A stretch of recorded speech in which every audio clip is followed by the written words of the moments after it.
Hello, good morning, good evening, good afternoon, depending on where you are. This is the Payment System Broadcast session 27, in which we're going to talk about Article 75 and privacy, the future of cross-border fraud data sharing. We're going to start in a couple of seconds.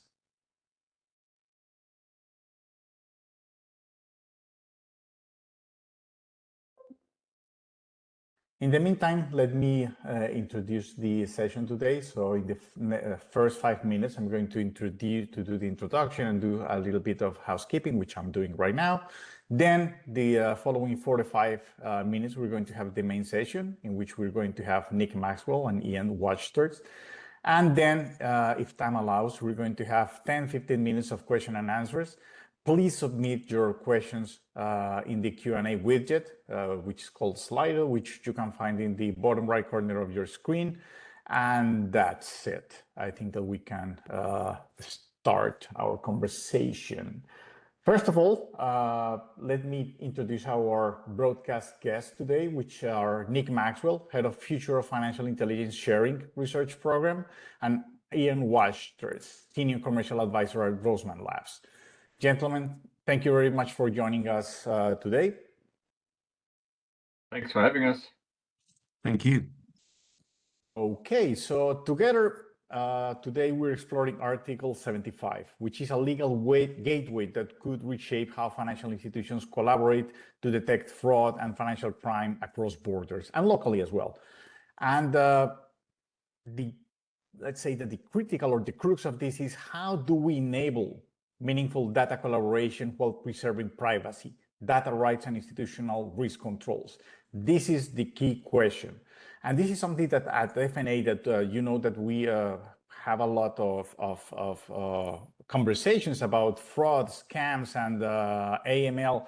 We hear a lot from authorities and financial institutions and payment systems that are looking for tools to counter fraud, scams, and money laundering. And they always ask, how to do this, how to share the information. It's very difficult. The jurisdiction doesn't allow us to do it. How to do it in a meaningful yet compliant manner. So that's part of the conversation that we're going to have in this session.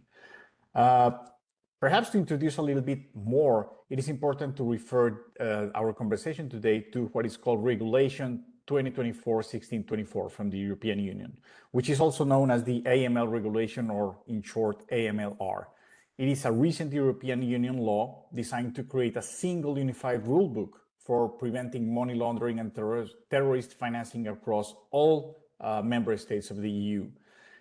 Specifically in Article 75, AMLR specifically focuses on information sharing, which has been identified as one of the most important challenges for effective AML and countering financial crime, including fraud and scams, which are common topics here at FNA Broadcasts. So before starting, are any disclaimers from you guys, Ian and Nicholas? No. No. Okay, all good. So let's start with Nicholas. Nicholas, I'd like to start by grounding discussion in the why. Could you outline the core policy problem Article 75 is designed to address? Yes. So principally, this might seem quite obvious to people on a kind of everyday basis, but the financial crime threats are linked across financial institutions and indeed across business sectors and across borders. But back in the 1980s, the anti-money laundering system couldn't quite imagine that there would be collaboration between private sector entities. And so we have a international standards and regulatory framework that has its genesis in the late 1980s, which revolved around this idea that individual regulated entities would look at their own business, perhaps their own, customers as human beings coming through the door, and they would have a duty to report any suspicions to the financial intelligence units of each country. And they, at the financial intelligence unit level, they would determine, potential criminality, file disclosures to law enforcement, connect the dots for the data. Over the course of time, and with the development of digital commerce, digital banking, much faster interactions with customers and of a digital nature, this system is no longer fit for purpose. So we have seen that been recognized by policymakers, and there is an increasing shift towards collaborative analytics. And again, from a data science perspective, this is quite obvious. The threat that we're trying to identify is highly networked, and if we run analytics in silos, we will have a very, very low efficacy. There's also efficiency arguments as well. So historically, there would be huge inefficiency. Even currently, there's huge inefficiency because each individual private sector regulated entity, of which there could be hundreds of thousands in a country, has to identify the same risk, or it doesn't have a benefit to draw from other private sector entities when they have discovered financial crime risk or anti-money laundering risk. The system requires that they rediscover it again. And so the kind of banks that might exit a high-risk customer, that high-risk customer can then just re-enter the financial system very, very easily. So it's inefficient, it's ineffective, it's very costly. Collaborative analytics is trying to address that. And we published a paper with FNA's support at the start of this year, which mapped out this new era for private sector collaboration, a new wave of legislation which is intended to provide for legal clarity for anti-money laundering related private-to-private information sharing. So we cover a range of jurisdictions, and even more jurisdictions have come online with legislation since we published. Basically, all of the G7 now have this legal power in place, apart from Japan. All of the big financial centers have this power in place. The UAE just passed, Hong Kong passed, Singapore's passed. We covered in our study the United States, Canada, Mexico, the European Union, the UK, and Singapore, and we also reference Australia as well. So it's an exciting new wave. Legislation's absolutely essential, but it's not sufficient by itself, and we're going to get into those wider issues shortly. Thank you, Nicholas. Something that we usually, one topic that we usually address in this broadcast when we're talking about fraud, scams, and also AML has to do with interoperability. And I think that that's the, let's say, like, this is the cause of having to work outside silos. I mean, to be able to integrate all the data and all the information and to share it, because the interoperability demands information sharing. Otherwise, as you mentioned, the solutions are ineffective and inefficient. So Ian, working with institutions across Europe, how is the private sector interpreting this shift? Are everyone viewing Article 75 primarily as a compliance requirement, an operational opportunity, or both? Well, to start with, because it's voluntary, I mean, Article 75 is a voluntary thing to do, and entering into an information sharing partnership. It's not seen as as something that banks need to do. I think if you talk about the opportunity that they see, it depends very much on who you talk to. If you speak to the MLRO, they will look at the quality of the work that they deliver, ultimately the quality of the SARs that they will deliver. They see an opportunity to improve that, to base that on better information, more accurate information by working together with other parties. If you talk to the head of the head of fraud, they may say we will be able to spot and to prevent fraudulent transactions earlier, with less impact on our clients, less victims, etc. If you speak to the COO, they will look at it from a cost perspective, and they say, well, we see tremendous opportunities by leveraging each other's data and insights. We can reduce a lot of the effort that each of us are spending on whether it's fraud detection or AML. I think ultimately that last one is going to be a very important driver for private organizations to adopt this, because if you're compliant, being more compliant doesn't really help.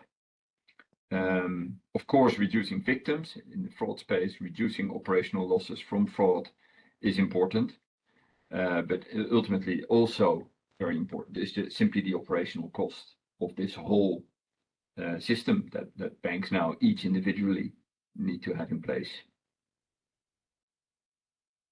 Thank you both. I think that this sets a very clear foundation for the discussion. Now let's move into the privacy and proportionality dimension, which is central to both GDPR and Article 75. So Nick, Article 75 sits at the intersection of fraud prevention and strict privacy obligation. What privacy, proportionality, and data minimization principles must regulators safeguard for institutions to have genuine legal and operational certainty about this? Yes, and I might pick up also on this point in your question about, fraud as well. So the AML regulation and indeed Article 75 are an all crimes approach. But this idea about fraud information sharing is really interesting because it's somewhat at the European Union level, and that's not exclusive to the European Union, but there is a policy disconnect and a kind of lack of coordination on this point. For fraud information sharing, we can also look to GDPR itself, which provides a information sharing legal basis for private-to-private fraud risk information sharing, and that's been used in a number of EU jurisdictions. We can also look at the Payment Services Directive, which is just in its final stages of negotiation, which introduces actually a mandatory fraud risk information sharing obligation within the payments side of things in the European Union for payment service providers, financial institutions through payment networks. And then we have Article 75, which is founded in the anti-money laundering regime, but many EU stakeholders are wishing to use it as a fraud risk information sharing as it pertains to money laundering. And of course, within the financial sector, it's almost instantly becomes a money laundering event. So it kind of sits between these different parts. So I think it requires further work from policymakers to bring harmony and clarity between these different regimes in the way that fraud risk information could be shared. But certainly Article 75 can be, in theory, used to support fraud risk and money laundering thereof information sharing. In terms of the privacy aspect, that was the entire purpose of Article 75. Prior to that, it was felt that information sharing, public-private partnership as well, was somehow, there was a real tension with GDPR, and different jurisdictions were taking different views based on their data protection authorities' interpretation of GDPR. Article 75 sits within a regulation, the first regulation in the AML space in the European Union ever. So it puts it on a par with GDPR, which is, of course, also a regulation. So this means it's directly applicable law. And the idea was that the information sharing provision would actually provide clarity and harmony with data privacy obligations. Data privacy obligations still apply. Article 75 is probably one of the longest articles, in the regulation. It has a lot of conditions. All of these conditions are indeed to meet that requirement. So there is a requirement that the information sharing is strictly necessary. I think that's also an interesting one when it comes to a voluntary information sharing purpose. And there are a range of conditions in the paragraph 4 of Article 75. But a key one is that, this is really intended to be used when we're talking about higher risk. So we can be sharing information in the clear once there's a determination of higher risk. There's a lot of other conditions, but I think that's the key one. And I think this is where Roseman's labs work on information sharing toll gates, a stepped approach to understanding higher risk really plays a role. Thank you, Nick. And I think that you have kicked the ball to Ian already. So in this case, Roseman Labs, let me introduce a little bit, works on privacy enhancing tech, which particularly focus on what is called multi-party computation. Can you illustrate us what role privacy-enhancing tech plays in the successful implementation and application of Article 75 or any other type of regulation that intends to make information to be shared to counter AML and fraud or other types of financial crime? Yeah, and I will sort of build upon what Nick was saying. These conditions of strictly necessary, higher risk clients, and then of course the broader GDPR requirement, because anything you do under Article 75 needs to comply with GDPR. Now let me take a simple example. Suppose in the area of AML, it could also be in fraud, but I have an alerted client and I would like to understand how my alerted client is operating in a network of clients. Well, obviously that data is not all with me, it is also with other banks. In order to determine what the risk of that network is, I would need to have information from the other parties in that network, which is residing with the other banks. Now, is it proportional to simply release all that information to each other, even if those other clients are not higher risk? Well, not necessarily. So this is where the concept of multi-party computation comes in, because with that technology, you're able to assess a risk, able to assess that network while not exposing the information around that network. That sounds very conceptual, but it basically means if I have my alerted client and I want to test whether my alerted client is connected to other alerted or higher risk clients with other banks, I can do that test, and the only thing I will get back is, for instance, yes, your client is connected, and there are 5 connections, and there's so much money going around between these clients, and these other clients have been alerted for these and these reasons. In order to get to that result, I need, of course, the underlying detailed information, but I don't need to expose it. I can use that information under encryption in the blind, as a cryptographer will say, and only expose the outcome of the analysis. Now, if the outcome would be, yes, there is a network, and yes, there is a lot of money going around, then it may become proportional to release the information about the other players. But very often that is not even needed, because that would just be the stepping stone to then start to work together with the other banks, where each of the parties knows who their client is. They have a joint view on the network. They can jointly assess the problem at hand. You could ultimately think of writing a joint SAR, but probably they will each write their individual SAR and then report it in a connected way. All of that makes the collaboration very proportional, very controlled, because ultimately nobody is sharing their client information.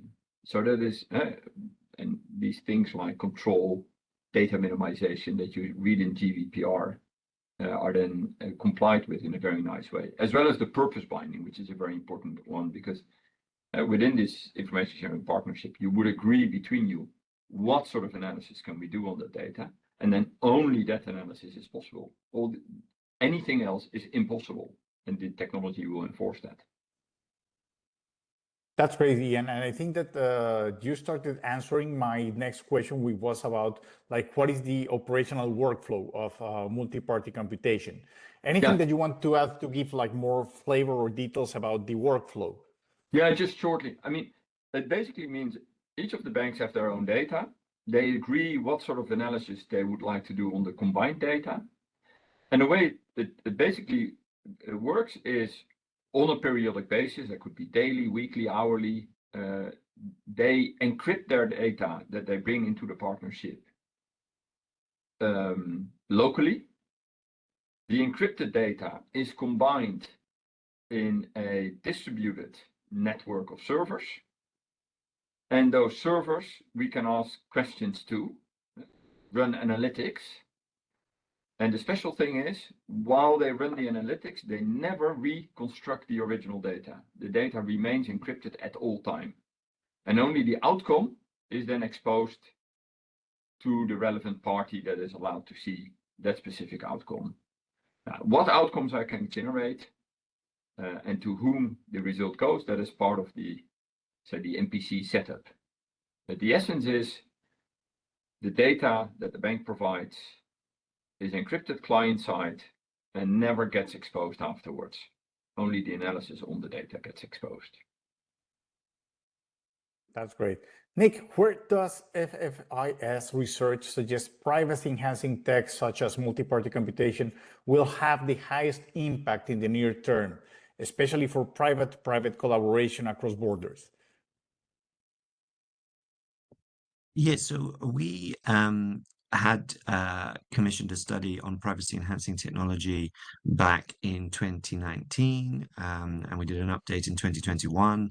And it was interesting then. So this was recognized as an emerging field, this new capability to support analysis without disclosing the input data, quite revolutionary, and also a challenge for our conceptual understanding and our even our language. Our language is quite poor in the English language to describe what's actually going on. We tend to use words which suggest disclosure, data sharing, for instance. It's also quite disruptive as a concept, again, to the AML regulatory approach, which has put a really heavy emphasis on record keeping by individual financial institutions and regulated entities to justify decisions, and this could be required by supervisors many years later. So it kind of brings this emphasis that they need to hoover up all of the possible data to make the best possible risk decision, record all of that data, keep all of that data for a supervised process, and it's a data maximalist approach. And again, this is not really in harmony with GDPR. So GDPR asks us, not just asks us, but compels us to focus on necessity, proportionality, and think about data minimization. So the AML system did not play well with these principles. It's a data maximalist kind of approach. The idea was to justify decisions, and the more data you had, the more effective you would be. So we are in a kind of revolution because privacy enhancing technology and also the growth of privacy protections, is challenging this old mindset. And Article 75 kind of sits in the middle. So it absolutely encourages the type of capability that Ian has set out, because collaboration is only possible when we're talking about higher risk entities, but we might also need to engage in a form of cooperation or analytical collaboration to understand higher risk. So just as Ian set out, we can use privacy enhancing technology to get there, to give us signals, which would then give us authority to use Article 75. I think AML supervisors need to come along that journey too. So we do actually need to recognize that individual regulated entities aren't best placed to observe networked risk by themselves in silos, and they're not actually best placed to understand their customer either. Most customers have accounts across multiple financial institutions and payment service entities, and maybe even virtual asset service providers in this day and age, not just modern economies, but most developing economies as well. So all of these premises that the regulatory system was built on, that a single financial institution would understand their customer and would be able to identify suspicion based on the data they hold in-house, doesn't really work anymore. And this idea that they should have all of the data that went into every decision also doesn't really work anymore. And privacy enhancing technology, I think, as it progresses, will put a bit of challenge on this. So we need to start relying on the models for collaboration and the schema for collaboration. And that should be assessed by supervisors rather than requiring every single regulated entity to host all of the input raw data and keep it for 5 years. So I think we're in an exciting inflection point there. That's great, Nicholas. I would say that then what we can conclude from this the last two questions is that privacy enhancing technology like multi-party computation can help solve the how. That's what we were discussing. Now the challenge is the where, and I think that Unique have started discussing about interoperability. I mean, local interoperability, because as you said, people may have, or normally they do have 2 or 3 accounts in the same country in the banking system, or either in some other type of let's say, it could be in crypto, it could be in another type of layer of services, but also, and perhaps that's the one which is most challenging, it's cross-border interoperability. So Nick, once again with you, Article 75 must operate across different privacy regimes, taxonomies, and fraud data standards. What specific elements, including shared data intelligence and taxonomy, must be harmonized legally, technically, and operationally to achieve the fundamental functional interoperability across jurisdictions? Yeah, so we're kind of moving up a level. Article 75 was originally conceived to be, within member states. There's some features of Article 75 which kind of entrench us in thinking at a national level, such as the fact that an AML supervisor, which is largely currently a national should approve the partnerships. So if it was cross-border within the EU, multiple supervisors and indeed multiple data protection authorities would need to get involved. Indeed, multiple FIUs would need to get involved. And there is a disclosure requirement, an approval process with the FIUs if an STR is to be referenced in an Article 75 information sharing exchange. And if it's cross-border, this might require multiple requests to FIUs, which are currently, a national member state level entity. So it's a little bit challenging, but actually, if there is a legal possibility to use Article 75 within the at a cross-border level within the EU. In addition, a different regulation, the AMLAR, with an extra A in there, which is the regulation for the AML authority, also provides for an information sharing partnership, a capability. This would be very much housed within the new AML authority in Frankfurt. So this would essentially be a public-private partnership, and it can establish these partnerships. It has really broad powers to establish cross-border European Union level public-private partnerships to tackle financial crime. It's early days for AMLA, but we would see this as being absolutely part of the future of Europe, the center of financial crime risk analytics for the continent, and indeed financial intelligence and how that moves into indeed security for the continent will evolve under this framework. We're some way away from it because it's such a new idea for AMLA, and all the staff are new as well. But we will get there eventually, and it will be the center of European-wide financial intelligence. So that's cross-border, but it's just within the EU. Now, you're asking also perhaps cross-border outside of the EU, and this is an area which, again, is required if we think about an efficacious way to understand the threat, because most of the threat is cross-border in nature. However, it's very challenging. Our current structure for doing that in the anti-money laundering world is through FIU to FIU contact. And this can kind of be a low bandwidth type of exchange compared to the threats, and slow. So not to say that there's not great work going on by FIUs and really productive relationships and hard work to support cross-border intelligence development, but it's certainly a system which is very, very limited in responding to the threat. Now, if we switch gear and start thinking about fraud, we have a different set of opportunities when we're looking at cross-border.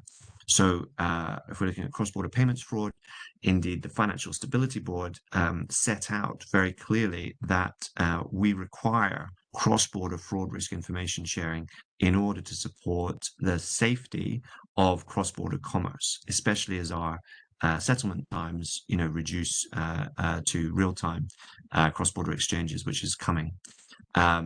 we're currently in this kind of what might seem like the good old days, where a cross-border payment took 2 or 3 days to settle, and you had 2 or 3 days when a customer might be alert to losing a huge amount of money, that they could recover those funds. Those days are rapidly diminishing, and we therefore need a new framework for much faster and indeed preventative risk awareness on fraud in cross-border commerce and cross-border payments. And we need this to be inter-payment domain. We need it to be between traditional finance and virtual asset, and we need it to be cross-border, and we need it to be also with payment service providers, not just banking. So it's a big push, and it's really needed, but it's not there yet. There is important work to be developed on the kind of schema and the data, and we are doing a piece of work on that, obviously supported by FNA, but also supported by SWIFT, by MasterCard, by HSBC, by Deloitte. So really looking into the detail of this, what data is proportionate to support this cross-border fraud risk awareness? What's the governance process for that? How can privacy preservation be maximized? What we see as big opportunities is the Global Fraud Summit taking place next year. This is going to be a really big kind of topic of discussion, and I'm actually here in the United States right now with the United Nations and the Global Anti-Scam Alliance, and we're kind of working through some of this detail today and yesterday and the day before. And the other opportunity is the Financial Action Task Force. So the Financial Action Task Force sets up Recommendation 16, which was just changed last year. I might be a year ahead already. No, I think it was changed this year, in June of this year, and the implementation starts next year. And that will be really crucial because it sets up that there is a new obligation for monitoring cross-border payments for fraud risk. It's very, very clear. And there is a new obligation set to be established across financial services around the world for pre-validation of payments for fraud risk, for holistic and ongoing monitoring of fraud risk in cross-border payments, and post-validation checks. So this is all coming as a regulatory push. We're not quite there yet in having a consistent view on the taxonomy for the actual threats. We don't use the same language around the world for thinking about scams and fraud and all the different types of fraud. And therefore, we have a kind of gap between the verbal taxonomy and the technical taxonomy. And we don't know exactly how this cross-border framework is going to work. So there's a lot to do over the next few years, and standards is obviously central to that work. Thank you, Nick. And I think that I would like to highlight something that you mentioned, I would say several times, but the thing is that the cross-border interoperability is really challenging, but there is let's say, a hidden challenge, which is also, it's not only cross-border, but it's also cross-asset, cross-payment instrument, cross-layer or payment rail. So I would say that it's a very difficult matter, in the sense that we're not only talking about how the flows change from one jurisdiction to another, but from one payment rail or system or financial asset to another. And that makes everything very difficult, especially if we're talking about, let's say, crypto assets or things like this. So this comes to the next question, which is going to Ian, which is, how do multi-party computation and privacy-enhancing tech platforms handle differences in data residency, which is like cross-border? I mean, playing cross-border technically, which could be because of different layers of payments, or different payment systems, or different assets. And how does it allow to handle the differences in data residency, schema variability, institutional maturity, and multi-country architectures? So this is how the technology allows to address this interoperability at all their dimensions. And to be honest, the technology will not help you on all fronts. Certain problems, just you need to resolve them, but I'll get to it. Maybe what is actually quite an interesting experiment is or approach, that there are some global banks that we are now discussing with, who are saying, we would like to use your technology to share information across jurisdictions within our company. If you're active in the EU, in the US, in Turkey, China, India, there are limitations about what sort of data you can share across those jurisdictions. Also in the area, for instance, of anti-money laundering. So they're thinking about testing this sort of in a very confined setting within their own organization, but including those cross-border challenges. So that will be an interesting experiment to see what comes out of that we can probably then leverage in the broader discussion if it's also cross-institutional.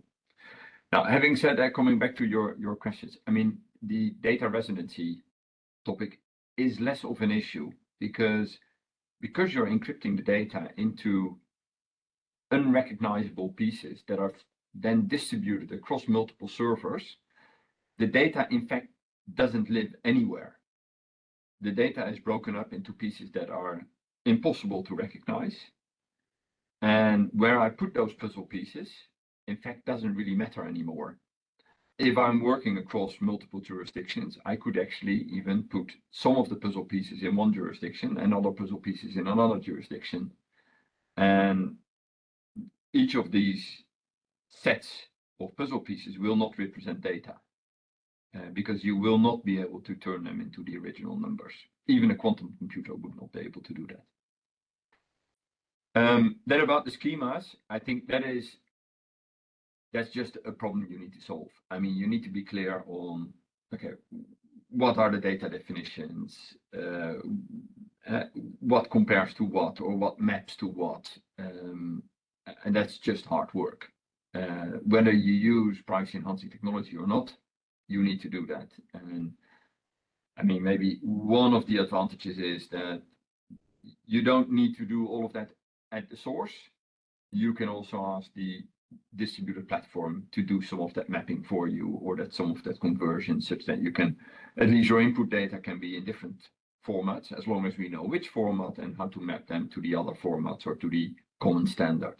But that standardization, I mean, you won't be able to go around that. That is just needed. Last thing about maturity.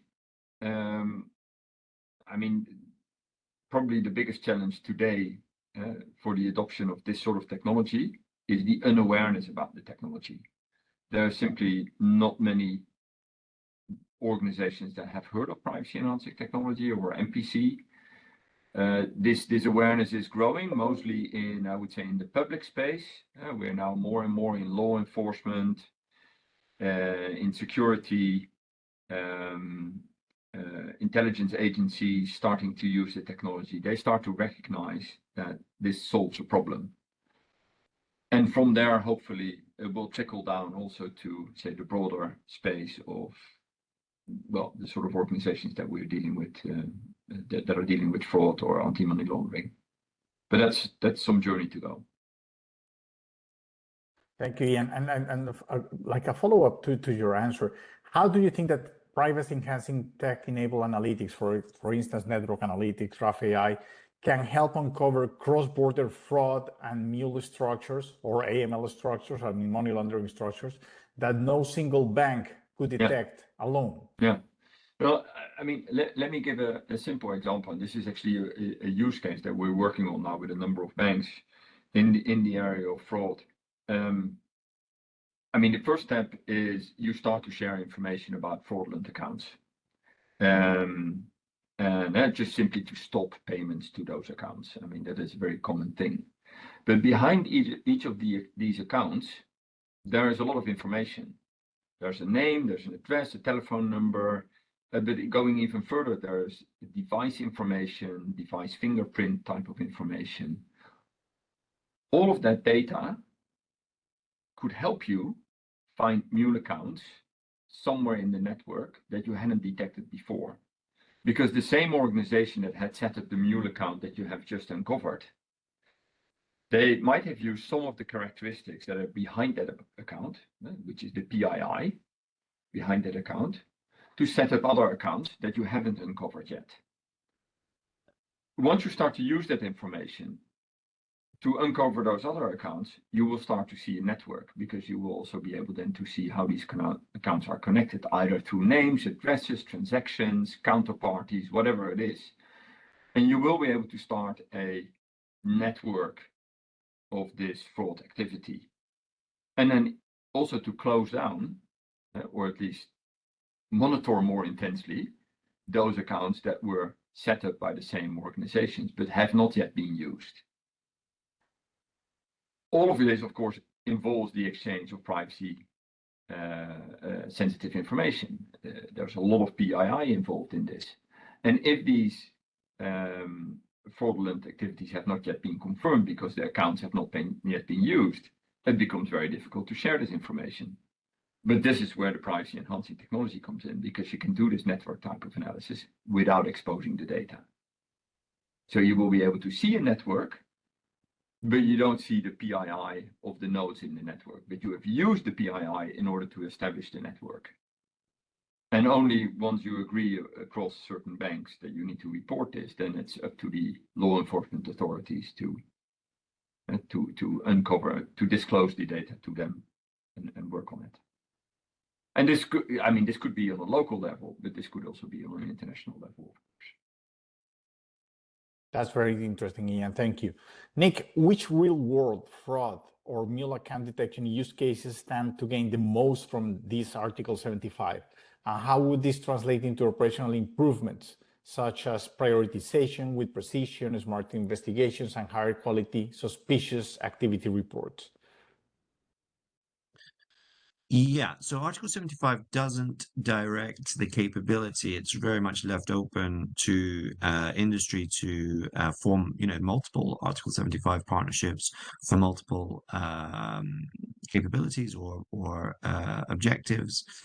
So, for instance, it could just be messaging. There could be a messaging capability on a fraud risk case that has provided a lot of value in other jurisdictions to resolve concern, to get further information from a counterparty. Then, we could be looking at adverse incident databases or one-to-many warning of high-risk events. So this would be, if there's confirmed money mule account activity, so being able to share that so that the same identifying information does not pose the same threat to other institutions. That would be a different use case. We could be talking about joint investigations, so getting actually analysts together to really work a networked case. So, of course, money mules are kind of whack-a-mole, and perhaps for criminality, it can feel like there's an infinite supply of money mules. So we need to be getting through to money mule herders. We need to be getting through to the organized crime networks that are actually facilitating this huge amount of theft of funds from citizens and from businesses, and that's a financial intelligence role. So that does require kind of analytical cooperation. So Article 75 can be used for lots of different capabilities. It's really down to industry to innovate and to define what their priorities are, and for public sector to do likewise. But right now we have just such a poor awareness of indeed just the money mule flows across the European Union. Our intelligence capability has been siloed at the member state level, at the very best at the FIU. But sometimes FIUs, don't have the required data to really understand, this threat. Our previous reporting framework has been creaking at the seams for years, and is not analytically well set up to understand this threat. So we need to rapidly escalate and elevate our cross-border cooperation within the European Union to be able to identify these serious and organized crime threats, including how money mule networks are supporting massive fraud against the public sector, the private sector, and citizens. And then we need to be thinking about concerted action So detection is great, but it's kind of useless by itself. It doesn't provide protection. We need to work from that intelligence understanding, which we don't have at the moment, to think about disruption, to think about high-profile law enforcement action, to think about dissuasion, to think about education. We have vulnerable or so obviously there's witting criminality, but there's also a vulnerability there of people who are being recruited to money mules. They need to be communicated to deter them from this activity. And there does need to be, of course, sanctions, but we can't prosecute our way out of this problem. It's too large. So right now, we don't even have the cross-border awareness of the risk in the European Union. So Article 75 should help us on that journey, but it's a big journey that needs to take place. And we do need to sort this kind of problem of coordination, not just in the European Union, but certainly it does exist at the European Union, where policymakers who are focused on payments, not necessarily well engaged with their colleagues focused on anti-money laundering, not necessarily well engaged with their law enforcement colleagues focused on fighting fraud, not necessarily well engaged with their colleagues focused on abuse of public subsidy. The criminality is spread across these areas, and we do need a coordinated response in the European Union, of which information sharing will be a tool, but just a tool. It does need to operate within a broader strategy. And I think that, Nick, you have mentioned something very interesting, which is like the Article 75 opens the door for innovation and for trying to do new things and better things to share information and to find better ways of countering money laundering and fraud and other types of financial crime. But we all know that the innovation normally requires some degree of governance. So the next question is, what governance, liability, and oversight structures do you think are required for supervisors and data protection authorities to trust these innovations, for instance, privacy enhancing technology for profiting from Article 75? Who's that to, Carlos? Nick. Yeah, sorry. I was going back to you. Okay. Yes, I think, as Ian said, there's an education gap, there's an awareness gap. It's quite mind-blowing for some people, the idea that you would collaborate on an analytical framework without sharing input data. And, there does need to be education about that. I think we need policymakers to be educated and for them to provide that clear direction.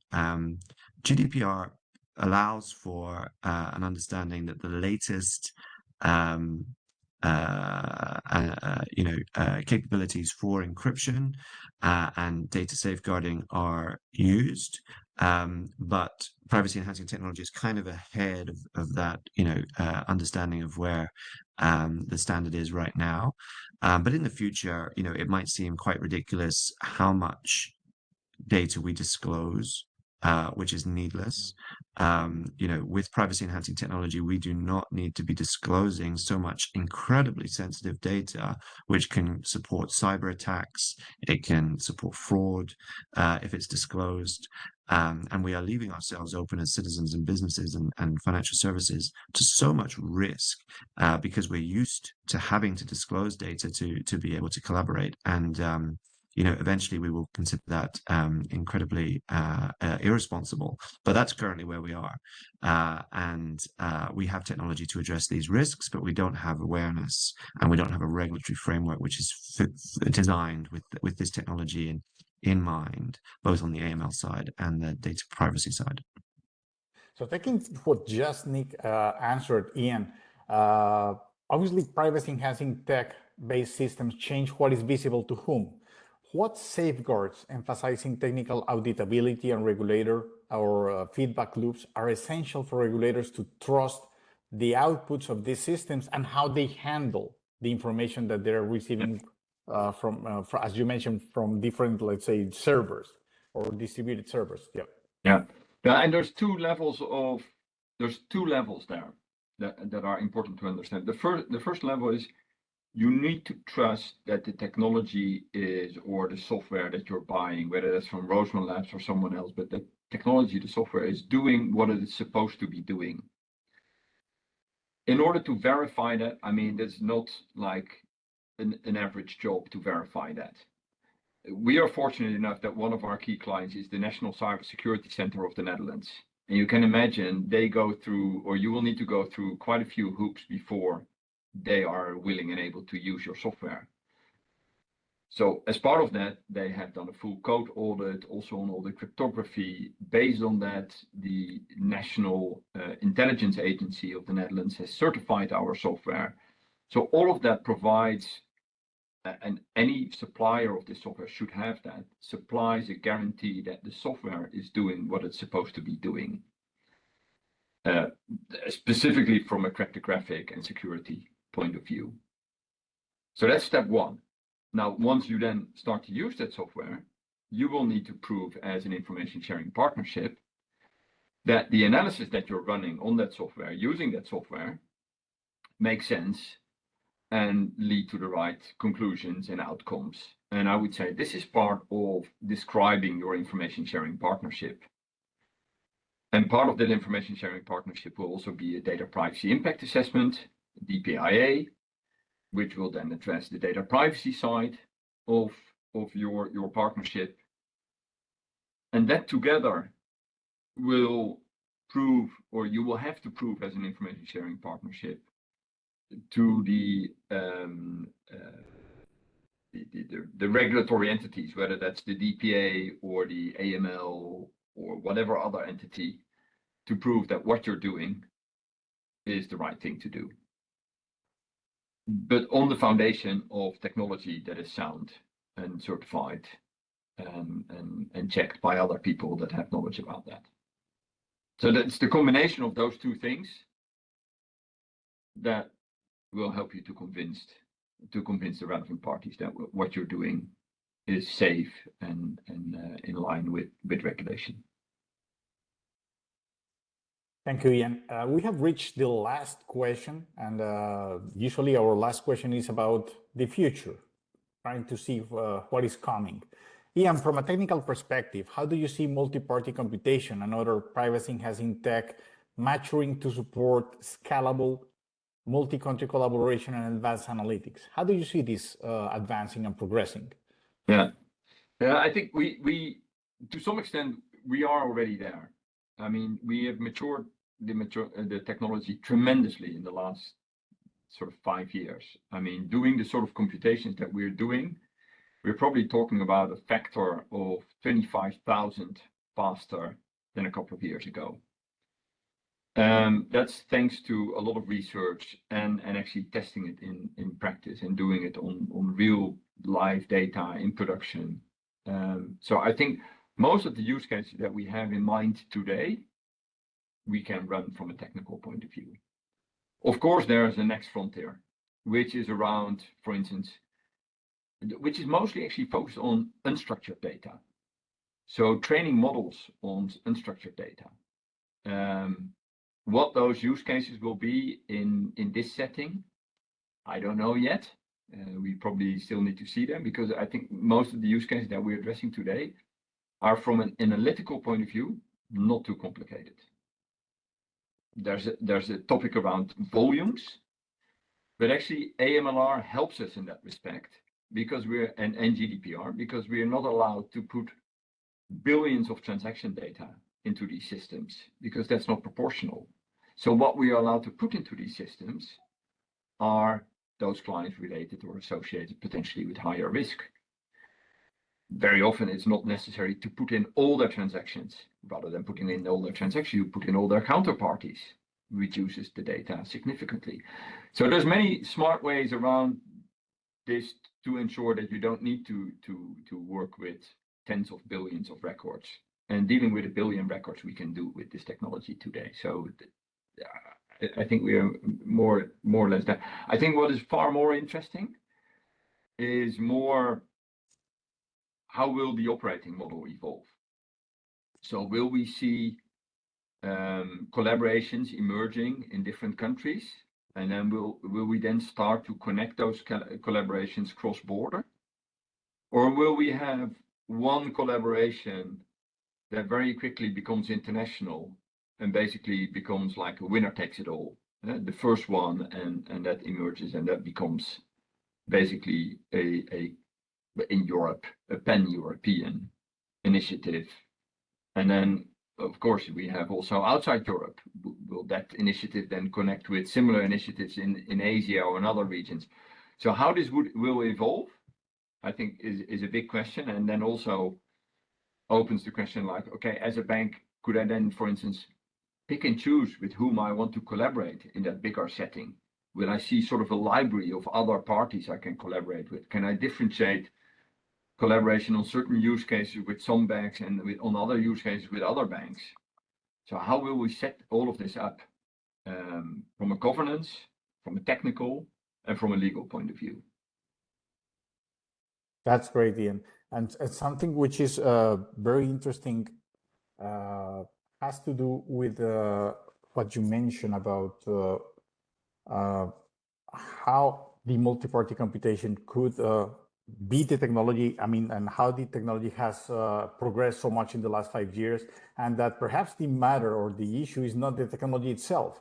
And that reminds me of something that we have discussed several times here in this payment or payment broadcast, which is normally the problem. 10% of the problem is the technology, 90% is coordination. So that's one of the challenges that you have highlighted. And I think that goes in the same direction that we have seen in some other discussions. Finally, and we're finishing, we're about to finish our time. Nick, if Article 75 progresses as intended, what does a fully realized European fraud risk information sharing ecosystem looks like in 2030? What do you think? So that does also bring us back to, I think there's great, the question also in the audience about, does AMLR support fraud risk related to sharing? So I think we covered that a little bit at the start, but perhaps the colleague didn't hear that. So yes, Article 75, as Gregor's Hansen explains, does cover Article 74, does cover fraud risk. It's an all crimes approach, but it's a little bit different. EU member states have a different kind of tradition on this question. Some FIUs don't touch fraud issues. They think that should be reported separately, and scams. Others feel that that's a core priority for them. So there is a kind of difference of tradition from some member states on this question. But we're increasingly seeing an integrated integration in thinking between fraud risk and AML risk, which often have been siloed between financial institutions. The future for the European Union, Article 75 partnerships will obviously play a role. I think they're going to be more at the kind of investigative end to be able to support collaboration where a risk has been identified. We also need to combine that with payments system design. So that is coming through the Payment Services Directive. And a colleague has also kind of highlighted the European Banking Association, the EBA, on fraud taxonomy. So there's that work kind of more situated in the payment space, and we need to be drawing from innovation that's happened elsewhere in the world. Europe's quite behind a lot of countries in Southeast Asia, in the Americas, elsewhere on bringing forward real faster payments infrastructure. And when it does so, it will experience a large increase in the fraud and scam attack vectors, and we need to be drawing from the best in class around the world on instantaneous alerting to follow transactions and dispersals and restrain those funds, supported by very rapid law enforcement communication to recover those funds. And we need to be supporting the preventative risk scoring prior to the payment being executed, when there is the opportunity to draw from that historic risk information. So we're not quite there yet in Europe. We haven't joined up Article 75 and the kind of payments system design thinking. Those two communities are quite separate in Europe, and we need to work on that. Thank you very much, Nick. Ian, thank you very much as well. We have reached our the end of the payment system broadcast number 27. There were a couple of of questions that were left in the bucket. Sorry for that.